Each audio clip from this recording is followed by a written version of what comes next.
Welcome, everyone. It's my pleasure to welcome you all to what is the 13th webinar in this series that our center has been running. My name is Gaurav Dutt, and I'm the Deputy Director of the Center for Development Economics and Sustainability at the Monash Business School. And we have been running this series on COVID-19 and beyond since May, and mainly to provide a forum for discussion of the myriad of challenges that the pandemic has thrown upon us. And let me say that we are very much encouraged by your response to persevere in this endeavor of ours. So thank you, everyone who's tuned in. So we are of course still very much in the throes of this COVID-19 crisis, and literally every institution has been stretched and is being tested in these times. The challenge of economic recovery is looming very large still for all of us, and as we, of course, anxiously wait the arrival of a vaccine to pull us out of this extended period of difficulty. And of course, there are huge challenges for monetary and fiscal policy as well. And we are forced to look beyond conventional limits of monetary and fiscal policy. So this webinar focuses on those issues, and we are very pleased to have a very special panel to discuss some of these challenges. I will let our moderator introduce the panel, but what I will do is to introduce our moderator, who is Silvio Contesi, who will be moderating this event. So Silvio is an associate professor in the Department of Banking and Finance at the Monash Business School. His main areas of research interest are banking, macrofinance, and international finance. Before joining Monash, Silvio was a research economist, actually in the research department of the US Federal Reserve at St. Louis. And before that, an adjunct lecturer in the Department of Economics at Washington University at St. Louis as well. Silvio got his bachelor's and master's from Bocconi, and a master's and a PhD from Johns Hopkins University in Baltimore. Silvio is a research associate at the Globalization and Monetary Policy Institute of the Federal Reserve Bank of Dallas. And of course, he's a distinguished member of our center as well. So without further ado, let me pass it on to Silvio to proceed with this event. Thank you very much. Thank you, Gaurav. So thanks so much also for giving me the opportunity of finally wearing a jacket after 6 months of pajama and gym outfits. So I'm going to, the structure of the webinar is as follows. I'm going to introduce the speaker briefly, and then I will show you 3 slides to just bring people a little bit up to speed in terms of what the policy response looks like in central banks, in the monetary and fiscal space. So the 3 speakers in speaking order, Dr. David Andolfatto, who's a former colleague of mine from the Federal Reserve Bank of St. Louis. He's a senior vice president there.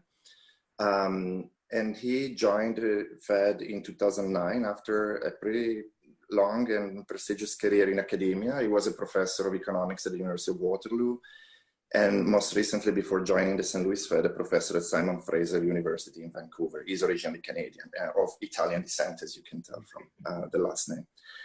He's made important contributions in macroeconomics, particularly, or initially in sort of developing the backbone of search and match models in labor market, and more recently in monetary theory.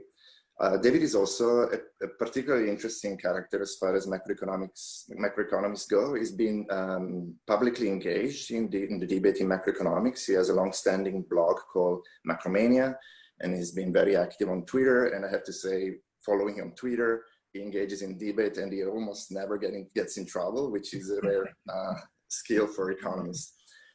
And he's been working also in the public space discussing cryptocurrencies and some recent monetary theories. So thank you so much for joining us. It's night, it's 8 p.m. in St. Louis, so thanks again for being with us. Professor Warwick McCabe, as many in our audience would know, is one of the most influential macroeconomists in Australia. He's a PhD graduate of Harvard University. Is currently a professor of public policy at Australian National University. Is a member of the Order of Australia. Is a fellow of the Academy of Social Science of Australia. And he's made also very important contributions in macroeconomics. I would say perhaps a good way to characterize your contribution is that very sort of more academically involved initially, and more recently, you've been producing research with important policy impact. People who've been following research inspired policy debate recently would have noticed at the beginning of the year, when we thought the big problem in Australia was the bushfires, it was very influential in the conversation about climate change. It's been working research-wise on computable general equilibrium models with some stochastic component as well, that are very handy to try to determine the quantitative impact of certain events, so climate change, for example. But this kind of intellectual machinery also applies nicely to COVID. So thank you so much for joining us. And finally, my friend Yushi Bajai, she's a lecturer in the Department of Economics at Monash.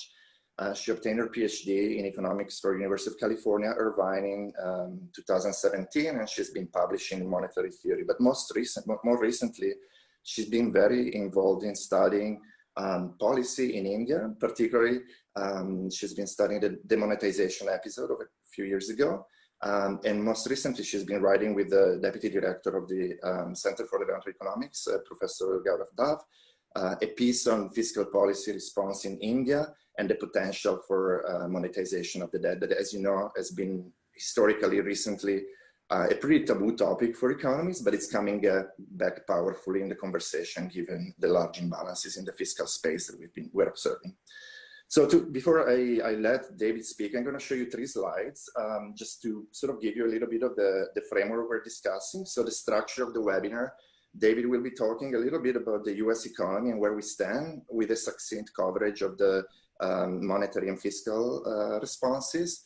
Warwick will talk a little bit about his modeling of COVID in the global economy with some focus on Australia.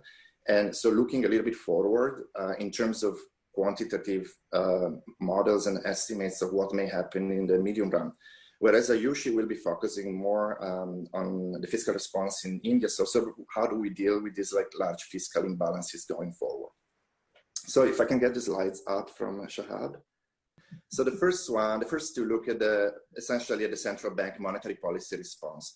As in traditional recessions, the first response is lowering the rates. And so what we're observing currently in advanced economies, and here we have the United States at the top, Australia in the middle chart, we're essentially at the zero lower bound. And so we're observing zero lower bound in advanced economies, and several emerging countries have been lowering their policy rates. Here we have the repo and reverse repo rates for India. As you can see, it's a band, so it's been moving down closer to 3% or something like that. So that's the first type of response we observe. From the second type of response is next chart. It's a bit of a more complicated story, but here essentially I'm showing you the yield curve for the United States, Australia, and India. And so the yellow line is 6 months ago, the blue line is yesterday. So central banks have introduced either explicit, like in Australia, or implicit yield curve control. So trying to move both sides of the yield curve. And as you can see in the United States, we have a very similar picture to what we observed during the global financial crisis, short rates dropping and long rates dropping, combined with forward guidance to tell markets where the rates are going to go. And the purchase of various types of securities, primarily government securities, but also in the US mortgage-backed securities and corporate bonds. And the other big group of packages. No, if you could go back to the previous slide, thank you. Is a bunch of packages to support liquidity in financial markets with either old programs reactivated or new programs. And also in some countries, direct lending, which is also fairly taboo for economists. You don't need to care about the bottom list but this is to give you a visual sense of how many programs have been implemented in a narrow space of a few months. Finally, in the next slides, I will show you the current stance of fiscal policy, which is the first dot for each kind of V chart. And then, so this is based, so these are estimated debt and deficits from the IMF from the June 2020 update of the fiscal monitor for the world, United States, Australia, and India. And for the three countries, I also have a comparison with the global financial crisis. So what do we observe? On the vertical axis, you observe, for example, for the US, going from 2019 to 2020, a massive creation of annual deficit that is adding to existing debt and bringing forward debt to an exorbitant level. So this would be the estimated data point for 2021. But you see essentially a similar pattern for other countries, for Australia as well, large deficits, kind of unprecedented in the recent past. And also India is increasing their debt. So obviously these large fiscal imbalances will have to be dealt with. And so that's what we will be hearing a little bit about in the next presentations. So I'm gonna pass the word to David. So please, thank you so much. Thank you. Thank you, Sylvia, for that introduction. It's so good to see you again, my friend, after a very long time. It would be great to see you live instead of like this. But so I was asked to kind of describe a little bit the phenomenon we're going through from the US perspective. Let me start off by describing, just summarizing what the economic policy responses have been to the crisis. So first of all, in terms of US fiscal policy, I have to say that the response has been really quite remarkable. Really, you know, we can argue about details, but especially at the beginning, I mean, it's really a tribute to the administration and Congress, you know, getting their act together. And I'll just briefly describe kind of some of the main programs. You had the Paycheck Protection Program and Healthcare Enhancement Act, which is close to $500 billion. And, you know, it consisted of a whole bunch of things like forgivable small business administration loans that retain workers, grants and loans to small businesses, to hospitals, a little bit of money for virus testing as well. Wish there was a bit more for that.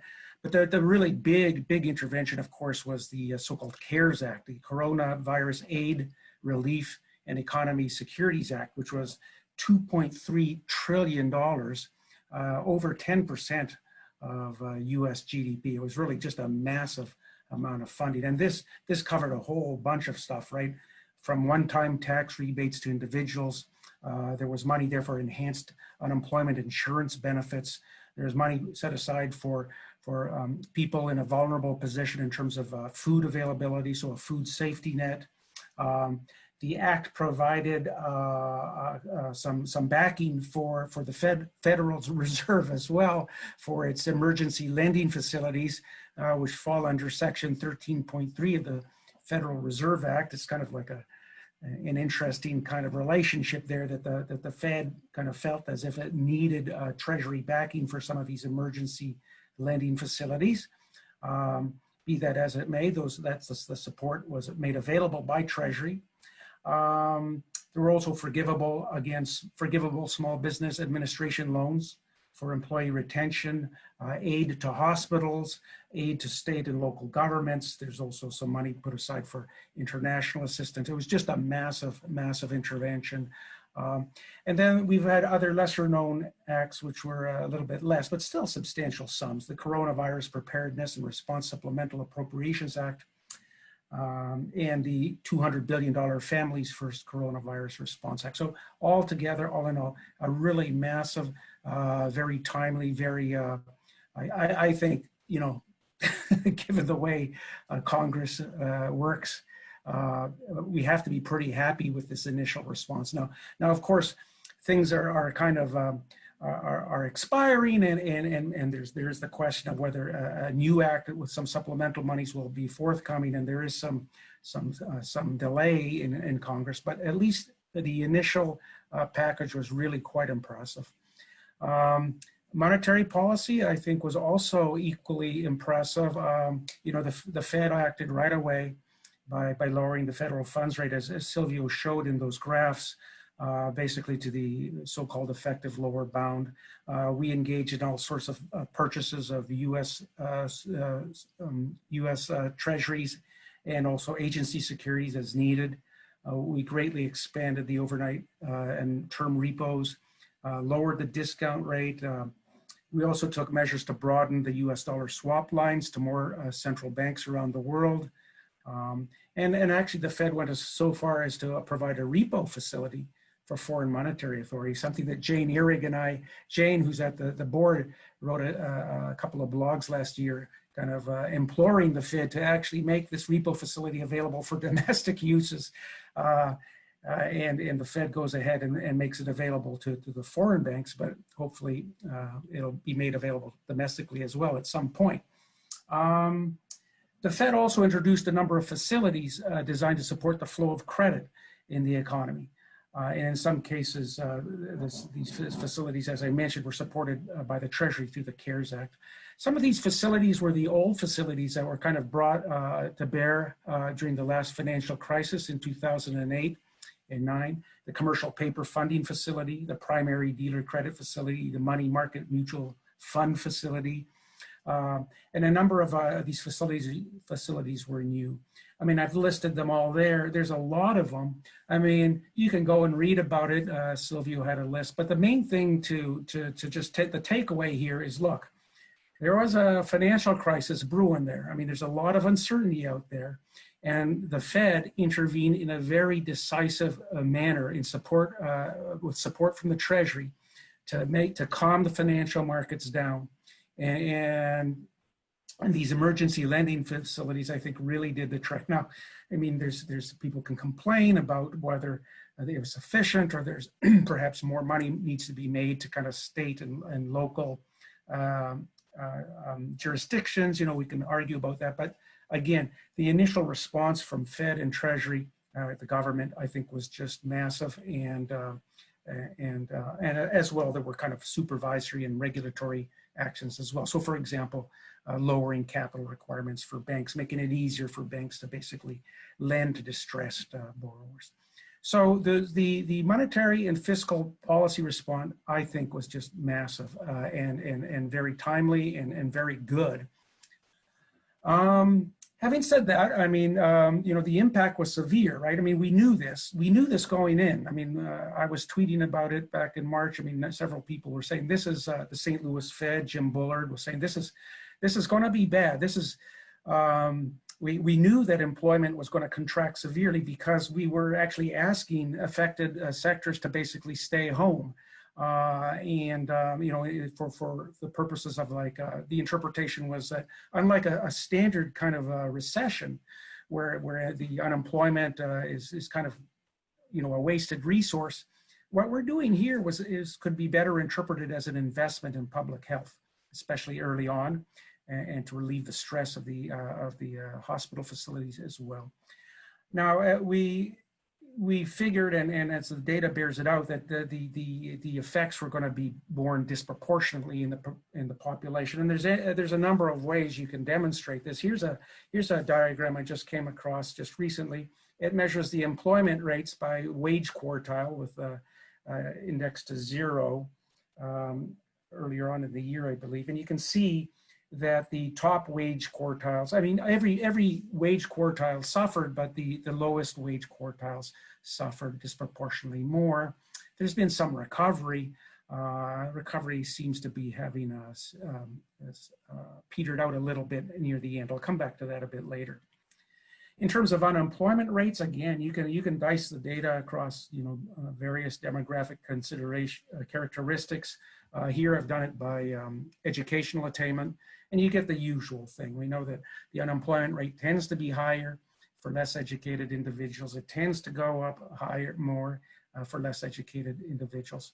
You see the very large increase in unemployment during the last financial crisis, and the very, very slow and long and drawn out recovery, with the unemployment rates across all educational groups falling, and then the massive impact of the crisis earlier this year. And you can see, as usual, the unemployment rates for all of these educational groups went up about, well, in proportion, about 3 times. But for people without a high school diploma, it's, you know, it spiked to about 18%.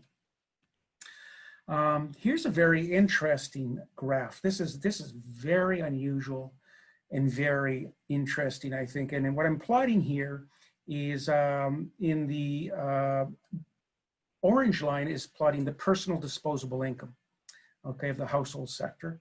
I'm sorry, that would be the orange line. And the blue line is measuring personal consumption expenditure. So basically think of disposable income being the orange line and consumption spending being the blue line. And of course, in the blue line, you see during the last recession, the financial crisis, consumption fell. This is in nominal terms, by the way, and then recovered. And of course, during the recent crisis, consumption spending dropped very sharply, and then there's been somewhat of a rebound. This is data going up to July. But for the first time in history, as far as I know, personal disposable income in the United States actually went up in a recession. That never happens. It just never happens. And it's gone up largely, I mean, I guess because of, I shouldn't say not largely, almost exclusively because of the massive fiscal intervention. And this is actually one reason why, despite the severity of the crisis, and the employment rates I showed you of the lower wage quartiles, the amount of income support that's been forthcoming has been truly remarkable. And for this reason, the people have been kind of buffered much more than they even were in the last financial crisis because of this fiscal intervention. Now, whether or not this remains in place, we'll see, because a number of these benefits are expiring. But you know, people are hopeful that Congress can pass some extended benefits pretty soon. But again, of course, with personal disposable income rising so markedly and consumption falling, what this means is a massive increase in private savings. That area there represents an accumulation of about $1 trillion of excess private savings in the household sector in the United States. And that's just a massive amount of, that might have some implications, of course, going forward about, households seem to be very well, as an aggregate, seem to be pretty well positioned here in terms of the accumulation of their savings. Inflation expectations nowhere to be seen, right? I mean, it's a lot. There's been a lot of chatter about, kind of whether this is a supply shock, a demand shock. I guess if you want to like slice, if you want to think about it in that way, it seems pretty clear that the demand factor seems to be dominant in light of the surprisingly weak inflation expectations numbers. But for now, at least, inflation doesn't seem to be out there, and this is a market-based measure of inflation expectations. So, market-based measures of inflation expectations appear to be muted for now, and that, of course, gives some, that permits the Fed to be kind of a little bit more, willing to kind of promote looser monetary policies going forward. As for the outlook, I like to look at this home-based data, home-based employment index that my colleague Max Dvorkin works on. I publish the results every Monday. This is a real-time employment index in the orange there, and it's normalized to 0 at the beginning of the year. And what the purple diamonds there represent are the BLS or CPS values that come out, with the year staggered. And so what this real-time employment index has been very accurate in kind of predicting what the CPS numbers are going to be. And so we see that the initial sharp contraction in employment and then the relatively rapid rebound. But one thing that's a little disconcerting in terms of like the outlook going forward is that the recovery in employment, at least, appears to have flatlined a little bit in the United States at about 8% below where it was earlier this year. So that's a little concerning going forward. There's a similar picture for Europe, a number of big European countries, Germany, France, Italy, Spain, and the UK. You know, the picture looks basically the same. You have a very sharp contraction, kind of a promising recovery, but that seems to be stalling out. And this is probably, you know, the kind of recent kind of second wave phenomena that we appear to be seeing in Europe doesn't bode well, I think, for the recovery. There seem to be some headwinds, I should say. Let me conclude with a statement. Sylvia asked me to talk about monetary and fiscal policy. This has indeed been unusual times. We've seen, of course, a massive increase in the supply of U.S. Treasury securities. At the same time, inflation continues to remain low, and even though interest rates are being held very low, inflation is pretty low. You know, how do you kind of square kind of this data? I mean, this massive increase in the supply of these securities with low inflation and low interest rates. And kind of my preferred explanation is that, well, evidently the global demand for this object seems to be growing even more rapidly than the supply. You know, I often point to a bunch of anecdotal evidence that points to the large secular increase in the demand for U.S. Treasuries as basically a form of wholesale money in world financial markets. And more recently, the added regulatory demand for the object with Basel III and Dodd-Frank. So, and as just a kind of a go-to global safe asset. The question is how much longer this deficit spending can persist without generating either some inflation and or US dollar depreciation. I think that's a big pressing question that I'm presently working on. I think a number of people are. You got to figure that at some point it's got to generate some inflation, or because if it doesn't, you know, well, let's just cut taxes further and just continue to pump out these deficits indefinitely, and the U.S. can enjoy basically the biggest free lunch of all time. And that's probably not going to be the case. At the moment, the U.S. has been enjoying a very special place in the world. Of course, there's a global demand for the product. And so what happens to inflationary pressure going forward is going to depend on a bunch of things that are very hard to forecast. The growth of global demand, where domestic growth is going, what fiscal policy is going to be doing, especially after the upcoming election. These are very difficult things to forecast. I don't like forecasting these things, but what I think it is important for central bankers to do is to form contingency plans. And that is to say, what would the Fed do in the event that, I don't know, the global demand for U.S. Treasuries slowed down markedly, you know, leading to U.S. dollar depreciation, upward pressure on interest rates, and inflationary pressure. So I think rather than trying to forecast what's going to happen, I think a better question is what sort of contingency plans should we have in place should those events happen? If inflation does pick up substantially without any growth, then I think we can expect the classic Fed Treasury battle, the one we kind of saw in the early 1980s, for example. It's going to make for some interesting times. Thank you very much. Okay, so this follows quite naturally on from David's presentation. David made the point that it's very difficult to forecast anything from here, and I agree completely. I think what you need to do, though, is develop a range of different scenarios, and that's what this presentation is about. It's based on a recent Karma working paper that's been published in this CPR COVID series out of London. It's called Global Macroeconomic Scenarios of the COVID-19 Pandemic. And if you're interested, there's a full set of results on the dashboard. So you can look up countries, you can look up sectors, you can look up different scenarios. If you don't have time to write this down, just search for Karma COVID dashboard and my name and you'll find it. So what we did, we took a global model. We worked out what were the key shocks that were coming out of each country to the economic variables based on different epidemiological assumptions. And we adjusted this by country and by sector by using a whole range of exposure indicators and actually mapping in the policy responses as of May 20th this year. And we took those shocks and we put them into a global economic model, and we changed a number of assumptions and looked at a different set of scenarios. So what are the shocks that are most important? Well, as David said, there's demand and supply shocks. We looked at the labour force shocks, that is reduction in labour force to mortality due to illness, because people can't work, that's reducing labour supply, and including people staying off and looking after people who couldn't work. We looked at the increase in business costs differentiated by sector. We looked at which sectors of the economy and which part of which sector was shut down in different economies, and the model itself, which I'll talk about briefly, picks up this disruption of production chains. We looked at the way consumers change their spending preferences. We changed the risk premia in sectors and countries to try and pick up the reallocation of capital. And we also mapped on the policy responses as of May 20th this year, and then made assumptions about how countries may respond in future events.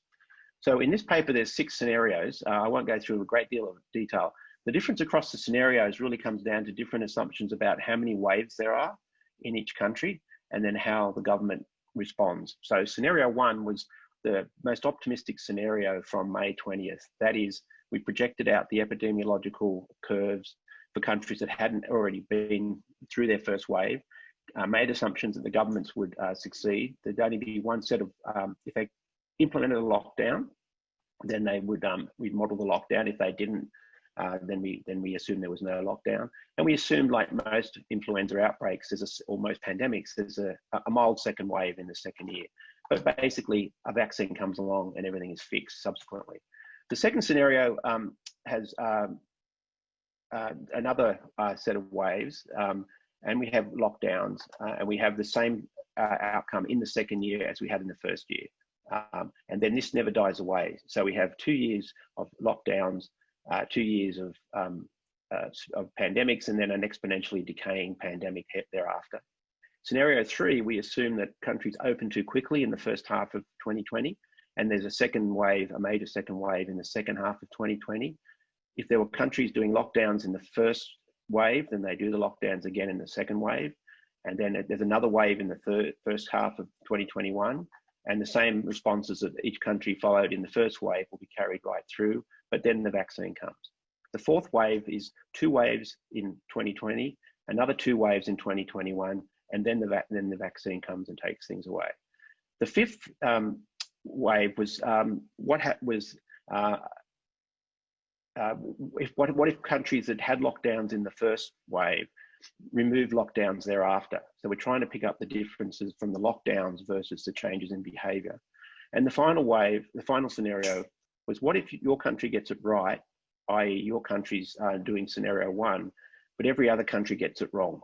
And so we do 24 simulations, trying to look at the impact of a global disaster on an individual country that actually managed to succeed. Now, the model we're using is the G-cube model. There's no time to go through this. It is an intertemporal general equilibrium model. It's in the handbook of CGE modeling. It's well used in policy, the IMF, the World Bank, many international agencies. It's a hybrid of a DSGE and CGE model. So we have a clear dynamic stochastic general equilibrium framework. We have intertemporal savings and investment, but we model sectors individually. So it's a very disaggregated global macroeconomic model. There's a lot of frictions and they matter. We have labour frictions, we have capital accumulation subject to adjustment costs. And so we have a fair bit of stickiness that causes economic volatility. It's a big model. We have the G20 countries, every country in the G20, an additional 4 regions, and each country has 6 sectors of production. And then each country has a household, a representative firm in each of the production sectors, a government and a central bank.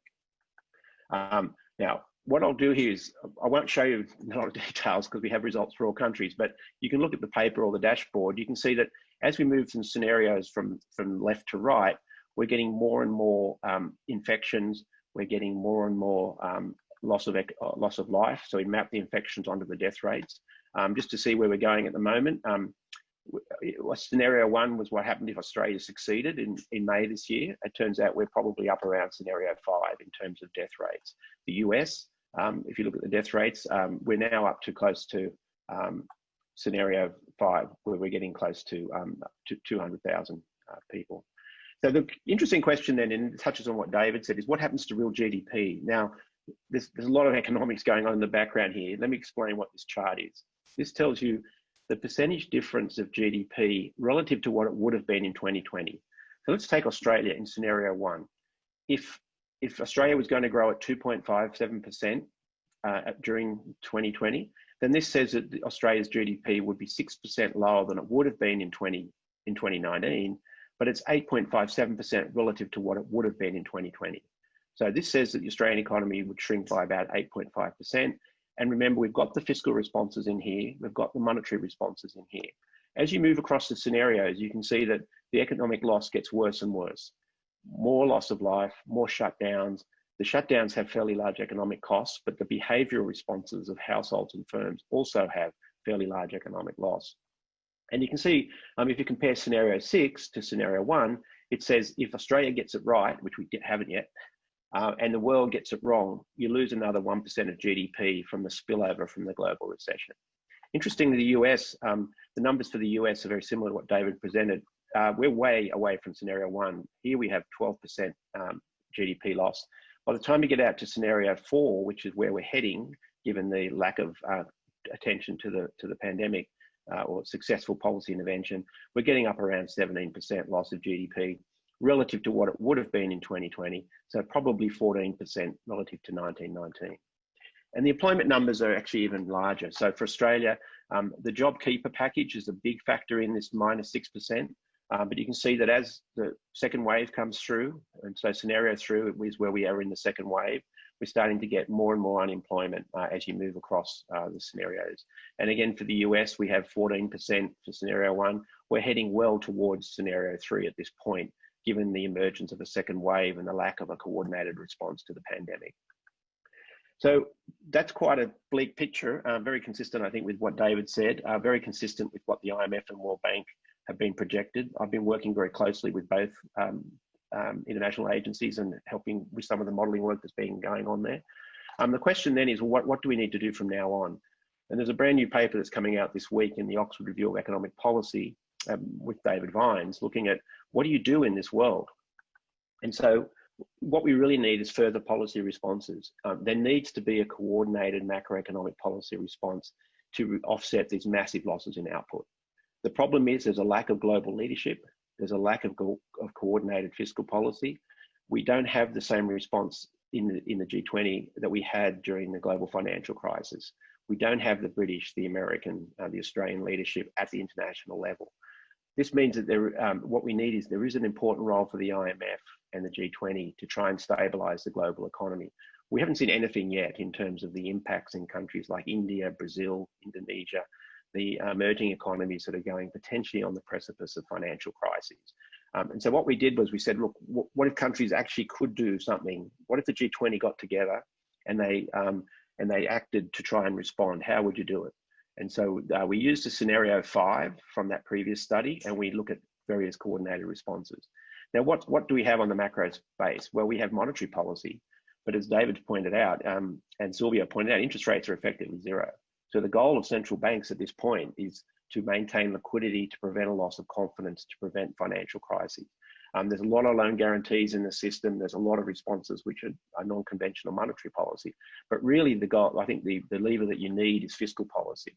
This is where the key issues are at the level of the G20. And what David and I look at is, we look at there's four types of countries in the world. There's the advanced economies. We can break into 2 groups. There's the A1 economies, US, Australia, UK, that could do fiscal stimulus and did it on an enormous scale. They tried to prevent incomes from crashing. They put in place spending programs, income programs. These countries did the fiscal response that was needed.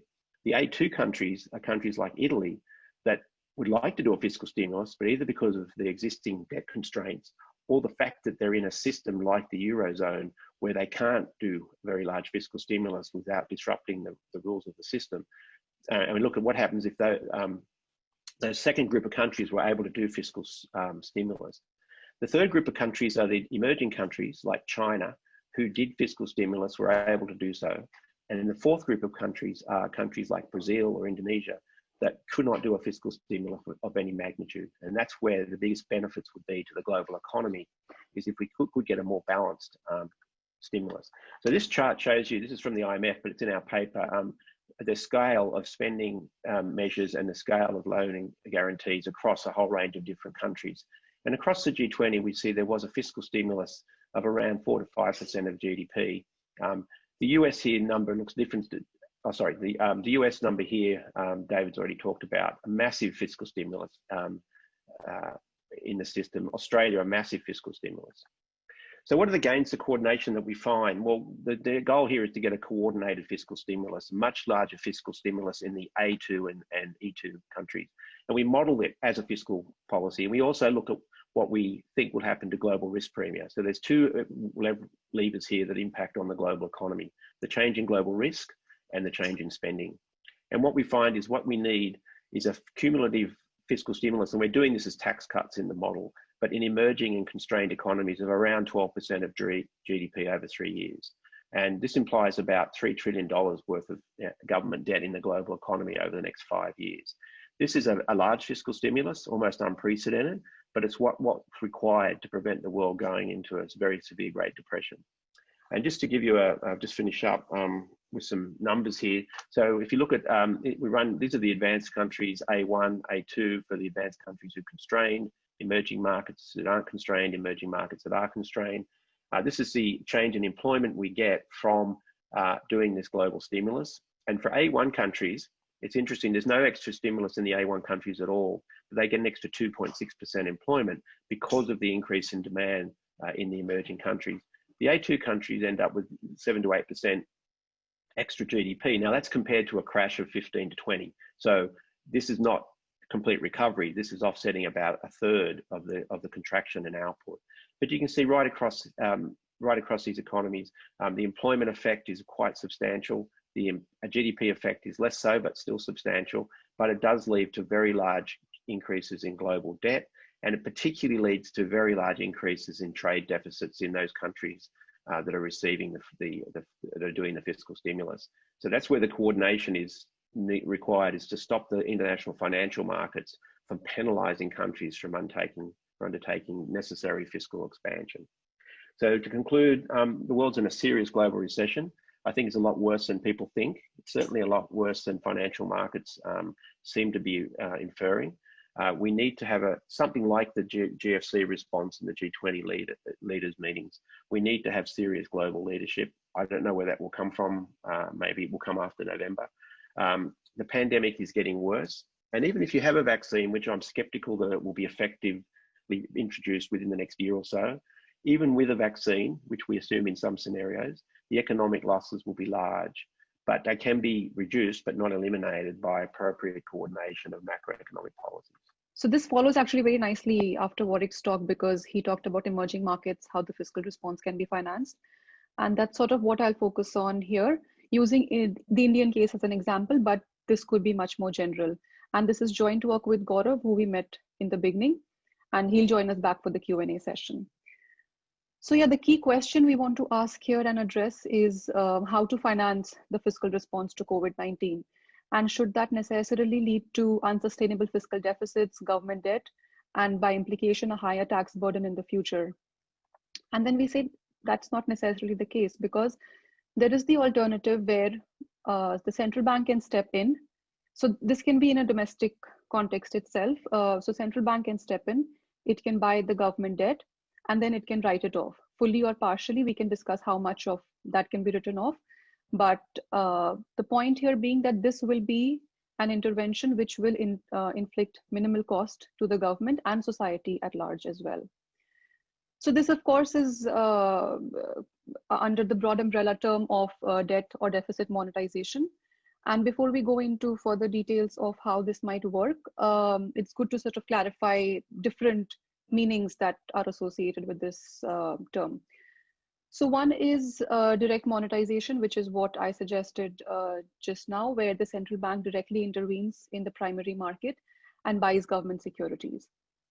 And indirect monetization, which we have seen more commonly, in fact, in advanced countries at least, where there is market borrowing of government debt, but then the central bank then intervenes indirectly in the secondary market and buys back some of this debt, puts them in the balance sheet. And then the third variant is what we are talking about here, which is one that is direct monetization combined with a debt write-off. So the central bank buys the debt directly and then writes it off from its balance sheet. So there is a perception that this debt monetization, is it a free lunch. And why would that be? Because the interest which the government pays on this debt, it's paying to the central bank because central bank is holding this debt. And ultimately, at the end of the accounting years, central bank surplus is transferred back to the government. So it's like government is just paying interest to itself. So in that sense, it can seem like a free lunch. But we need to think about this more, like what's happening behind the monetization process. Now, let's say the spending occurs, and let's say the spending is of a simple form where the government just deposits some money in all our bank accounts. So aggregate bank deposits will increase. Now, given the current climate where it might be difficult to loan out all these extra bank deposits the banks are sitting on, most of this money will go back to the central bank as excess reserves. Now, for advanced economies, the interest rate on these excess reserves might be close to zero. But for India, as Sylvie also showed in the slides in the beginning, where RBI currently pays 3.35% per annum on these excess reserves via its reverse repo window. It's called the reverse repo rate. So in that sense, it's not a free lunch 100% because ultimately these payments, which it is doing through these excess reserves, will reduce RBI surplus, RBI being Reserve Bank of India, and then which goes back to the government. So there is some cost. It's not a free lunch, but we do say it is a minimal cost option because relative to the market borrowing rate at the 10-year government securities rate of 6%, this is something which is going to be minimal cost. And then this figure just shows those interest rates where the brown line at the top is the 10-year GSEC rate. So we can see around in March and April, it did go up a little bit.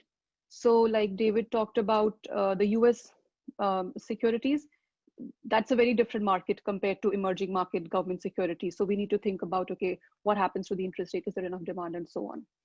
But then anyway, on a larger point, the point here is about the fiscal stimulus. Now this fiscal stimulus, if it works well, if done right, it will open up lending opportunities. So all these excess reserves need not come to the central bank. And moreover, the reverse repo rate is a policy parameter and further cuts are possible. You have to look at the inflationary environment and so on, of course. But then this is a policy tool which you can control as the central banker. So now we come to the point about debt write-off. Now, does a debt write-off help further? The monetization itself is, let's say, working fine. Now, what a write-off is going to do, it basically acts as a windfall receipt for the government. So if the government has issued some debt, it's on the central bank balance sheet, central bank simply writes it off. So it's like, okay, the government immediately sees a lowering of its fiscal deficit and public debt, and therefore the interest burden on that debt. Now, just to put it in context, interest payments for the central government in India amounts to about 25% of its total expenditure. So it's a huge sum. And even if this debt stays on the central bank's balance sheet, for the government itself, for the government's budget itself, it will increase the interest burden. And what that might do in the future is if you have a higher fiscal deficit, a high public debt, it might lead in the future to expenditure compression or additional taxes, basically fiscal consolidation, and which would defeat the purpose of the fiscal stimulus in the first place. So in that sense, a write-off can help. But then ultimately the question comes up is, okay, we can monetize the debt, we can write it off, but is there a finite limit or not? Or how much can you actually write off? And for that, we need to look at the balance sheet of the central bank, because that's sort of what will determine how much of the debt that can be written off. So of course, here, this is the balance sheet from last year and 30th June 2019, where I've picked up a few important things which I want to highlight. The important thing to see on the liability side is the economic capital, and that is this amount which determines how much of the debt can be written off. And this economic capital includes what is classified as available realized equity, which includes some risk provision. So in the balance sheet of the central bank, there is a risk provision, and which is what can be used to write off some of this debt. And then of course, on the asset side, you can see in red government securities. So if you're writing off government security, that goes down, and something has to come out from the liabilities and then from the economic capital. Economic capital makes up about 28% of the balance sheet. So it is a huge amount. And then how huge is it? So this, there was a committee set up in 2019, the Bimal Jalan committee. This is before the pandemic. So even before that, they recommended that the current level of economic capital at that time was pretty high. And I should actually say that the 28% number on economic capital remains even now in the current balance sheet. So anyway, so they recommended the economic capital, it's enough to have around 21 to 26%. So in that sense, we have extra 7% of economic capital which could be used, and that amounts to around 3.8 trillion rupees, or 2% of India's GDP. And this amount is in fact well above the budget support component of the overall stimulus package, which was announced by the government. So the chart which Warwick also showed, where he classified like the loans and support component of the total fiscal package. So it's 2 trillion. I mean, it's how much you can write off is a decent amount. And then of course, these are risk buffers which exist for a rainy day. So you could perhaps do even more than this recommendation. Now, of course, when we talk about monetizing debt and a subsequent write-off, there are these issues which come up. So I won't go into the details of these. We can come back at the Q&A if needed. But inflation, like even David talked about, I mean, that was for the US, but even for India, there was a small surge recently, but then it will moderate. The economy is well below potential. So inflation should not be a very big concern right now. There are, of course, legal constraints which can be overcome. There is this issue of fiscal dominance of monetary policy, but then if there are some explicit, it's explicitly written, all these provisions are made, then it might not lead to that. And then, of course, the final point sort of goes back to Warwick's larger point about the global coordination, where we need a global coordination and support for emerging markets, especially where hopefully these issues will not come up. And right now, it's also naive to believe that these rating agencies will care only about fiscal deficit, because prospective growth of these countries matter, and that depends a lot on the size of the fiscal response. So yeah, in conclusion, the main point is that countries should go for a huge fiscal response as is needed to fight the economic effects of the pandemic. And it should not shy away on the grounds of limited fiscal space. The problem of financing of this response is a non-issue in our view. Yeah, thank you. Okay, thank you so much, Ayushi. And so this fits perfectly with the previous two presentations and conversations. I have some questions. So I think we're gonna, that are coming from the public, from the attendees. I think we can come back with the microphones. And so you guys seem to be muted at the moment. So okay, yes. I'm gonna just put you up on screen. So some of the questions, I'm gonna redirect the questions depending on who I think they're more suitable to be addressed by. And I think the way I'm going to do it is I'm going to focus more first on the economics. There are some questions about the politics that are also relevant, and finally about the monetization.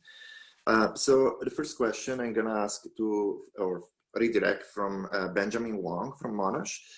It's a question for all panelists. And the question is, what sort of shape do you see the recession eventually being? And we've seen in the press discussions about a V-shaped recovery, a W recovery, an L recovery, Nike swoosh recovery. And why do you think so? So anyone who wants to jump in on this, I think obviously Warwick and David can speak in part based on for advanced economies, and India is currently going a major increase in cases, so who knows there. Anyone who wants to address this. And we bring back also Gaurav Dutt, who's the co-author of the paper with Ayushi. So if we were in scenario one in our modeling, and all countries managed to control the virus to one wave and put in place the adaptation of behavior, because even with a recovery in the economy, the virus is still here. So you have to have a way in which you can adapt your behavior to existing viruses. You have to improve treatments, etc. The most optimistic case, excluding a virus, is a V-shaped recovery. I don't think you'll see that. I think you'll see a very slow recovery, different across different countries. We're going to see some economies not recover at all, but enter into financial crises, unless the global economy provides financing for emerging countries that are going through massive economic dislocation. So yeah, that's why you do scenarios. David made this point. You can't really forecast. I think the ineptitude of some of the policymakers in some of the countries in how they've responded to the health crisis is in contrast to how they've done very good monetary fiscal responses. But yet, I think we've got a long way to go, and I think very few countries will have a V-shaped recovery. And I don't think we'll get back to the level of potential of output in any country for at least a decade because of the long-term nature of the structural changes that are going to have to occur because of the COVID outbreak. Thank you. David, what do you think about this? Yeah, you know, I'm terrible at forecasting, so I never forecast, as Warwick mentioned. But I do like to, I do think it's important to, as I mentioned, to try to formulate contingency plans, whatever transpires. I think a W seems possible given the emerging second wave. I am concerned, as Warwick is, about the responses. The fiscal responses and monetary responses in a number of jurisdictions has been very good, as I mentioned. But remember, we kind of learned a lesson from the last financial crisis, I think, is one thing that, especially for the Fed, I said it's cold comfort now, I suppose, but hopefully in the future, in a future pandemic, maybe we can get our act together a bit better. But yeah, I'm with Warwick. I'm a little bit on the pessimistic side, but fingers crossed. A lot depends on what sort of you know, vaccines and treatments kind of emerge as well. The other thing, though, Warwick, we might mention too is the effect seems to be very heterogeneous as well.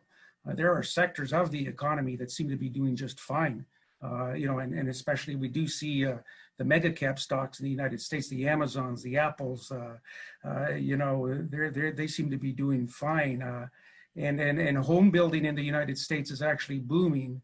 And so at least in the United States, there's some reason to be a little bit bullish about the economic recovery from certain sectors. The concern, I think, is, you know, there's going to be people left behind, and that's the concern. Can I just add to that, because I think that's a really important point. And if you're going to talk about asset prices, I'll get back to that later. But when in our model, because we have multiple sectors, if you start moving inputs across sectors, the physical capital stocks are locked in place. So once you have one sector booming and another sector contracting, you have this lock-in not just of workers, but also of capital. And therefore the sectoral shift, if it's permanent, has macroeconomic implications. So it's not just one sector goes down and one sector goes up and the macro is okay. It's one sector goes down and it's down for a long time. And so the compositional effects are picked up by the model quite interestingly. And so that really is a big deal. So I was going to leave maybe this one for later, but there's an anonymous attendee is asking a pretty good question that I think David touched upon briefly on. Sorry, I have to find it again. Where'd it go? I'm sorry. So does any of the speakers have any view on the likely effect on poverty and inequality of their alternative scenarios? I think obviously the heterogeneous impact of both the events and the policy response are immense, but that's sure. I think I touched on it, and I kind of, some of my diagrams highlighted the heterogeneity of the afflicted groups. As is often the case, the more vulnerable groups seem to bear the disproportionate pain. This is going to be very true across the world as well, I expect. And you know, the question, I think it's a very important question. I just hope that policymakers around the world can see the importance of really, I mean, this is a crisis. This is no time to be fooling around. I mean, there's people like hurting, and you know, in terms of like the fiscal response, how to finance it. I mean, I think these issues are kind of secondary right now. We got to get the resources and purchasing power to the people who need it. I think it's not only kind of the right thing to do, kind of, you know, just kind of the right thing to do, but we do have the kind of political consequences, the populism that arises, you know, with a large constituency that sees that it's not sharing in the recovery. I mean, this does not bode well for anybody. And so I think it's imperative that, you know, leaders kind of open their eyes and really, you know, address the inequality issue. There's an important point here, actually, in terms of design of fiscal policies, which I think many countries have ignored. During the GFC, the bailouts and the interventions by the government caused a lot of people to privatise the gains and socialise losses. So what they should have done as many of these packages, you should have had them as income contingent loans. either cash flow loans to businesses or income contingent loans to households, so that if someone did do well out of the package, they pay it back through the tax system. If they crash and burn, then we've lost that part of the economy. But I think that they're just handing out public funds and hiding redistribution within the US fiscal stimulus package to certain parts of high income society. I think it's the same mistake that was made in 2009. And I think you really do have to worry. The income dispersion of this shock will be very negative, and you don't want the government to be making it worse. They should be understanding that and putting it into the design of the policies themselves for when the recovery comes. Yes. If I can just add one more point to that. I mean, I think, we don't have quite the data yet available, for countries like India, but all the indications in terms of certainly the employment situation, et cetera, suggest that, the effects are going to be quite distributionally adverse.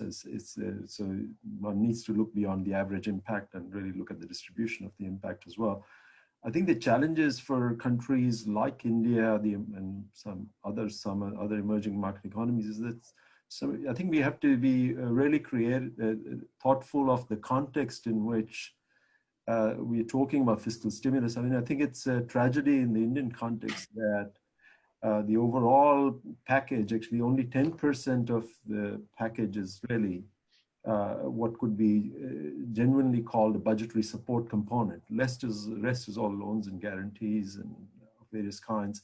And really, absolutely, there's no appetite for that at all. The informal employment component is about 90%, close to 90% of all employment. In that context, some of the remedies that Australia and other countries are, in terms of jobs keeper kind of transfers and so on, is simply not possible in that context. And I think there's a much stronger case for using, safety nets, available safety nets, in terms of making some direct transfers to households with some, with actually very limited attempt at targeting as well, because I think the targeting is also fraught. Possibilities of targeting is also fraught in many of these countries. Excellent, thank you. So I have two separate questions, but I'm going to bunch them together because in my view, they're very related. So Kim Brown from Monash is asking a question related to the political economy of the fiscal stimulus. She's asking particularly in the US, but I think this is more generally applicable to other countries. So, and she's asking in particular if the support to residents in the US related to the upcoming election, is the support to residents in the US more related to the upcoming election, so in which case is likely to drop lower post-election. But I think that goes back more generally to the issue where we stand in an electoral cycle. So for example, at the moment, we have no close elections in Australia, so that makes the space to move fiscally a bit different. Whereas in the US, elections are coming and that may affect, for example, the extension of programs. If anyone has thoughts about this, please chip in. Well, in the U.S., as I mentioned, there was quite impressive bipartisan support for the packages that were drawn up in the CARES Act in particular. It's actually wonderful to see what can happen when, the political parties can come together and do what's necessary. Now, unfortunately, going forward, I mean, Congress has failed to kind of extend the packages now, and there appears to be some posturing. The Republicans wanted a slightly smaller package, arguing that there's been already a substantial amount of aid. The Democratic parties arguing for a much larger intervention, arguing that states and municipalities need more funding. I'm actually a little surprised that some middle ground kind of wasn't struck. I mean, especially, I'm not a politician, but I mean, if I was on the Republican side looking for re-election, you might think that, you might just capitulate and say, yeah, let's make it as generous as possible.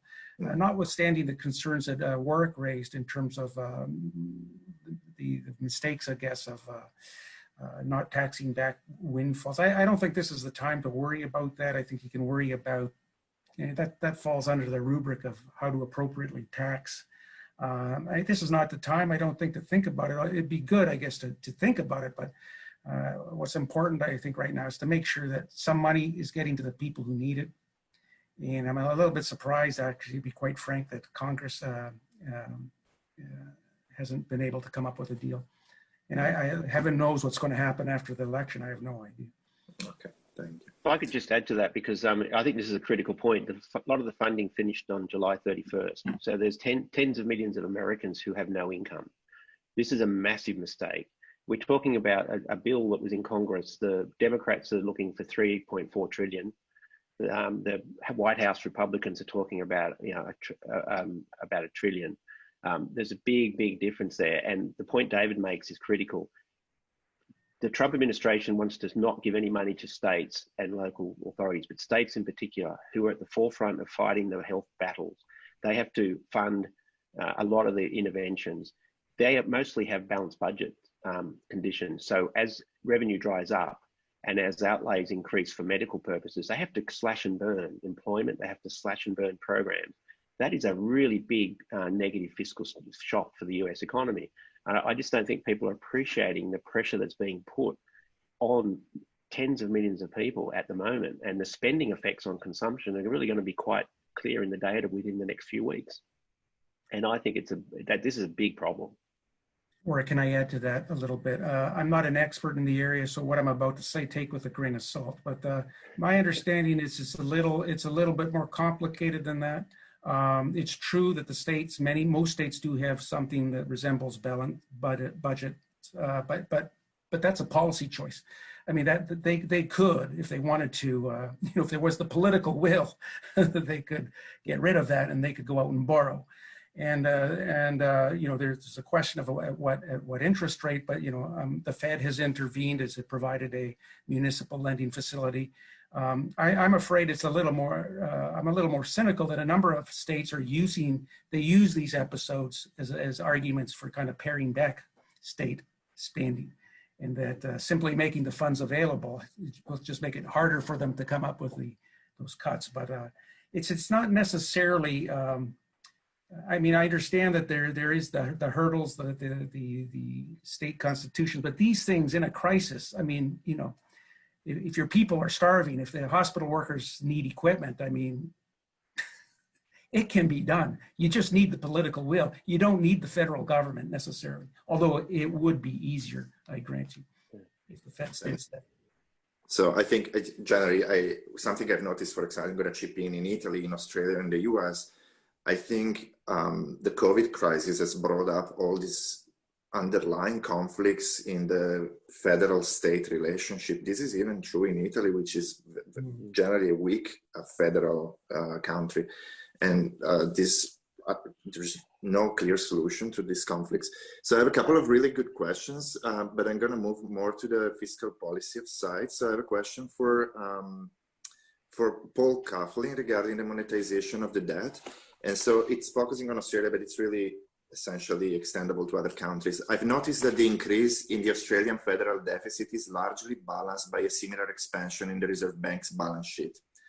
In effect, the RBA is printing money to finance the deficit, intermediated by the market.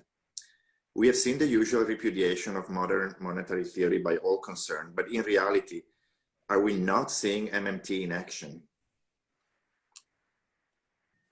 And you guys want a full webinar just on this topic, like 2 hours? Well, I was hoping Ayushi was going to answer that. Yeah. What do you think, Ayushi? Yeah, I mean, this is kind of like what I mentioned as the indirect monetization, I guess. I mean, like even the Fed QE, where the government, the central bank is buying it from the secondary market. So yeah, but I mean, I don't know the MMT in action, but there is the flavor of monetizing. Yeah, but well, then I mean, that goes before MMT. But, I think it's Keynesian economics. It's basically what central banks should be doing, and I think this is an important point. So, if Ayushi's point about if you could just write off the debt, that would have a price level implication. Right, because that's the fiscal theory of the price level. You end up with at some point higher prices. What's critical is you don't get the flow deficit continually leading to the writing off of the debt continually and therefore get inflation in the system. So modern monetary theory is the second. It is basically just run budget deficits and just keep printing ever more money until things blow up. This is very different to that. This is Keynesian monetary policy. Government issues the debt, the central banks buys it, you get a monetary stimulus and a fiscal stimulus. It's not MMT as normally, as I understand it, and it's advocated by the MMT folks. Yeah, I've been talking to a number of MMT proponents. I do appreciate what they have to say. I personally think they make a lot of really great points. They might dispute what you just said, Warwick, but I think first of all, it's not even clear what MMT is. So I mean, I guess before, are we in an MMT world? I mean, I have no idea because I don't even know what that means. But certainly they do stress, as I think a lot of just most economists, Keynesians, neoclassicalists would stress. What's important is that we get the real side of the economy right? We got to get the resources to the people who need them, people who've lost jobs, people that we're asking to stay home for health reasons, or people who have to stay home because they're laid off, because people are not patronizing restaurants, they're not going to hotels, they're not going to casinos, the cruise lines, the airlines. These people need help. And that means food, shelter, and clothing, basic transportation, health services. And that's the problem that any economy has to solve, whether it's the United States or India or some developing economy. Then the question is how do you get those resources flowing to our neighbors who are in trouble? I mean, do we have to print money? Do we have to issue debt? I mean, I kind of think that that's a secondary question. It's not completely unimportant. And I think to the extent that the MMTers kind of share that opinion, I support that kind of view. But the question, are we in an MMT economy? I don't really find that a very useful or interesting question. So related to this, there are several questions from, for example, Radbek, Zumashev, and others, an anonymous attendee, asking how likely do you see a possible hike in inflation going forward in several economies? I think part of it, David addressed this by not committing to forecasts, but if you want to wrap up that point briefly, any of you. I think the situation may be very different between advanced economies and emerging economies. But this is the question. I think the chances. Sorry. Or how likely do you see an increase in inflation, and in which horizon potentially? I'm happy to I mean, my own view is I'm kind of a little bit surprised we haven't seen a bit of it. U.S. is in a special position, as I mentioned. I think might be different in other countries, but one thing that the U.S. has going for it is the immense global demand for its money. And that's kind of a disinflationary pressure. So the U.S. has this exorbitant privilege it can kind of work against. But imagine that wasn't there. Part of me says that a little bit of inflation or a price level rise is actually kind of would be consistent with the type of redistribution I think that is needed. Somebody like myself, for example, I can work from home, haven't lost my job, I'm getting my paycheck. And if the issue is getting food to people who need food, targeted monetary transfers to those people is the way that whittles the purchasing power of my salary. They get the money, the price level goes up, but they have more money to compensate. That's exactly how that's exactly how we implement the sharing in this economy, share the burden. So I don't know if we're going to see that inflation, but I mean, if we do, I mean, so what? As long as it's not, we're not going to hyperinflation world. And again, I want to stress, we have to refocus attention away from, what's this going to do to inflation and stuff, and focus on what's happening to people right now, and make sure that we help those that are suffering right now. A little bit of inflation isn't going to be the end of the world. So I think there's conflicting factors at work here. So I would expect there would be inflation eventually from the fiscal positions that have been built up, and that's not a bad thing per se. But I do think this point about the role of the US dollar is really important. One of the things that's happened is global trade has collapsed. And if there's no one trading, they don't need US dollars. So you would think that the demand for US dollars is actually falling quite a lot. And that's going to cause more US dollars to stay in the US, and that's going to be mildly inflationary. The second issue is we've got more than one shock happening here over the next 5 years. We have had a massive shock in all the economies where the adoption of new technologies has been accelerated. So you could imagine there's a supply side stimulus coming, which could absorb the liquidity over time. You can't rule that out. And that's one of the reasons why the tech companies' share prices have boomed, is because everyone's buying this technology and using it very effectively, like we are today. So, over time, there could be a supply response that absorbs the liquidity that's coming from the response to the crisis. We just don't know, but you've got to take all these factors into account. And that's what I think scenario is a very useful way of doing that. Okay.